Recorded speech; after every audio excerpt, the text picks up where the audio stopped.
係啊，係真係會咁㗎，因為你當咗隻狗，隻狗就係你嘅屋企人啊嘛。咁所以你經歷嗰個哀傷係同屋企人親人過世可以係一模一樣。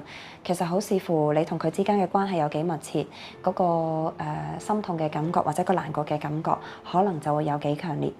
咁啊，唔需要理其他人點樣講嘅，因為真係畢竟每一個人睇呢個世界都唔一樣。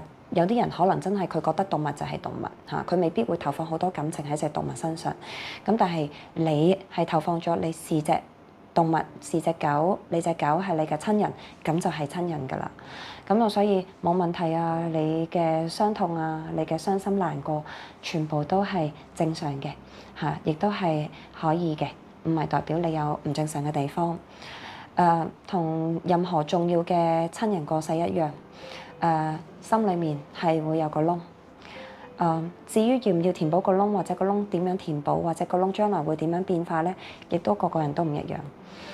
佢喺你嘅心裏面佔咗個好重要嘅位置，變咗好似有個窿。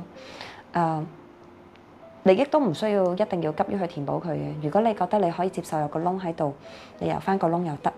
或者你好想覺得有個窿喺度好辛苦喎，你覺得用其他方法可以填補到喎，你覺得養個第二隻係你想做嘅嘢喎，咁你想用呢個方法，你覺得去填補到個窿又好，或者係有啲第二啲寄託又好，或者係有其他嘅作用都好，亦都冇問題。